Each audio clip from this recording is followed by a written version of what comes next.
हर व्यक्ति चाहता है कि उसकी प्रार्थना आसानी से पूरी हो जाए, लेकिन अधिकांश लोगों की प्रार्थनाएं पूरी नहीं होती हैं। क्यों?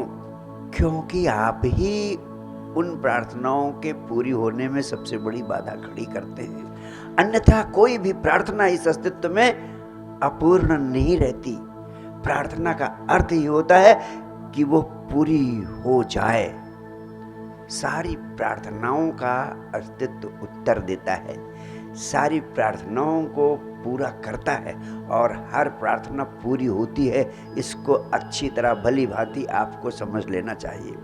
लेकिन आप सोचते हैं कि जब सारी प्रार्थनाएं पूरी होती हैं तो हमारी प्रार्थना क्यों पूरी नहीं होती? समझे, प्रार्थना है क्या?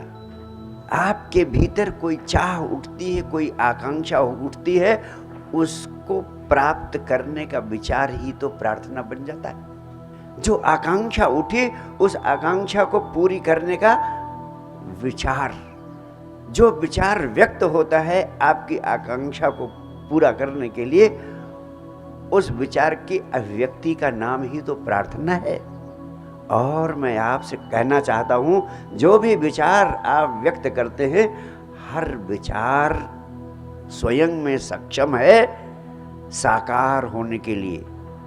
जो भी विचार आप व्यक्त करते हैं, जो भी विचार आपके भीतर पैदा होता है, वो सारे विचार साकार हो सकते हैं। हर विचार की सामर्थ्य है कि वो साकार हो जाए। लेकिन आपका विचार जो प्रार्थना के रूप में प्रकट हुआ, वो साकार क्यों नहीं होता?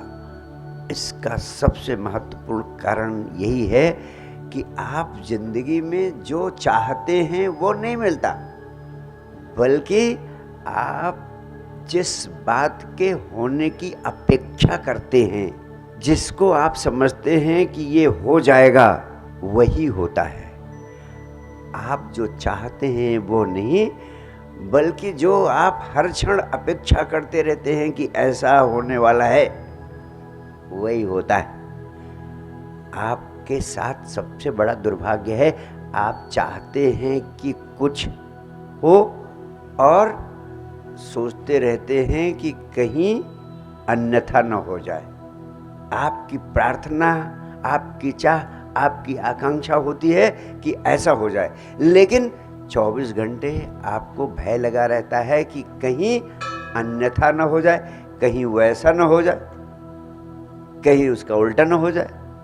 आप इलेक्शन लड़ते हैं, लेकिन सोचते रहते हैं, इलेक्शन लड़ते हैं इस आकांक्षा से कि आप जीत जाएं, लेकिन आप भयभीत रहते हैं और सोचते रहते हैं कि मेरा जीतना कैसे संभव होगा, ये तो संभव है ही नहीं। अब आप जीत की अपेक्षा नहीं कर रहे हैं, आप भय के मारे हार की अपेक्षा करने लगते हैं। चाहते हैं जीत और अपेक्षा करते रहते हैं भय के कारण हार की।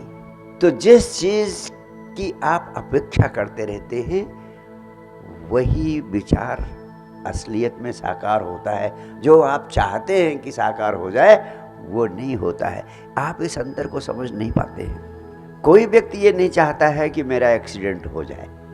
हर व्यक्ति, आपकी आकांक्षा है, आपकी प्रार्थना है कि मैं सुरक्षित रहूं, पूरी तरह सुरक्षित रहूं, लेकिन आप हमेशा भयभीत रहते हैं अगर कि कहीं मेरा एक्सीडेंट ना हो जाए, कहीं मेरा एक्सीडेंट ना हो जाए, कहीं मेरा एक्सीडेंट ना हो जाए, तो आप एक्सीडेंट की अपेक्षा कर रहे हैं। You never get what you want, but you always get what you keep on expecting. अधिकांश लोग प्रार्थना कुछ करते हैं, आकांक्षा कुछ रखते हैं, लेकिन अपेक्षा करते रहते हैं, भयभीत रहते हैं कि कहीं अन्यथा ना हो जाए, कहीं उल्टा ना हो जाए। अगर आप चाहते हैं कि जो आपकी आकांक्षा है वही आपके जीवन में साकार हो, तो आप उसी बात की अपेक्षा करें, कि उसी बात की अपेक्षा से भरे रहें कि वही होने वाला है। जो आपकी चाह है, जो आपकी आकांक्षा है, उसी के होने की अपेक्षा से भरे रहें। Keep on expecting that the same is going to happen, not otherwise. जैसे आप 10 कमरे का मकान पाना चाहते हैं, लेकिन आपके मन में लगा रहता है कि प्रार्थना तो मैंने 10 कमरे का मकान पाने की, लेकिन आपके मन में लगा रहता है कि 3 BHK का तो मिलता ही नहीं है, 3 BHK का मकान तो मिलता ही नहीं है। अरे 2-3 BHK का भी मिल जाए तो बहुत। तो प्रार्थना तो आप 10 की कर रहे हैं कि 10 कमरे वाला मकान मिल जाए, लेकिन अपेक्षा पकड़ लेती है कि 2-3 कमरे का ही मिल जाए, 2-3 कमरे का ही मिल जाए। तो आप अपनी प्रार्थना के विपरीत, अपनी चाह के विपरीत अपेक्षा कर रहे हैं। आपकी चाह और आपकी अपेक्षा विपरीत हो जाती है, अलग अलग हो जाती है। और हमेशा याद रखना, जो आप चाहते हैं वो नहीं मिलता। जिस अपेक्षा से भरे होते हैं, जिस चीज़ को पाने की अपेक्षा आपके प्राणों में बैठ जाती है, वही चीज़ आपकी ज़िंदगी में प्रकट होती है। इसलिए अधिकांश लोगों की प्रार्थनाएं पूरी नहीं होती, अन्यथा हर प्रार्थना की क्षमता है कि वो पूरी हो जाए। हर प्रार्थना साकार होने की क्षमता रखती है। और इस अस्तित्व में अध्यात्म के वैज्ञानिकों का कहना है कि सभी प्रार्थनाएं स्वीकृत हो जाती हैं उसी क्षण, जिस क्षण आप उनकी मांग करते हैं। जिस क्षण आपके भीतर प्रार्थना उठती है, उसी क्षण वो स्वीकृत हो जाती है। लेकिन आप स्वयं ही बाधा पैदा करते हैं। आप कुछ अन्यथा की अपेक्षा से भर उठते हैं। जो नहीं होना चाहिए, उस संभावना से, उस अपेक्षा से ऐसे भर जाते हैं कि उसके विपरीत होने लगता है जिसकी आप प्रार्थना करते हैं, उसके विपरीत होने लगता है जिसकी आप आकांक्षा करते हैं, उसके विपरीत होने लगता है जिसकी चाह आपके भीतर उठती है।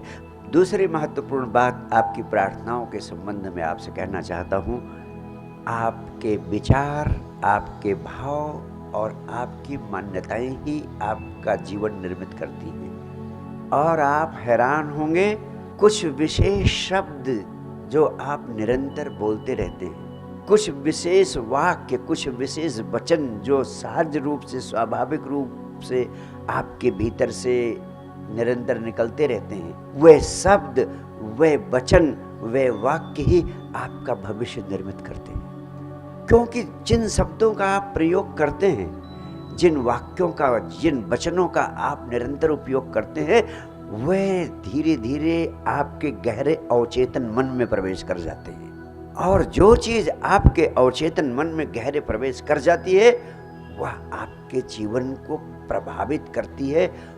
उसी से आपका पूरा का पूरा जीवन निर्मित होने लगता है, उसी से आपका पूरा भविष्य निर्मित हो जाता है।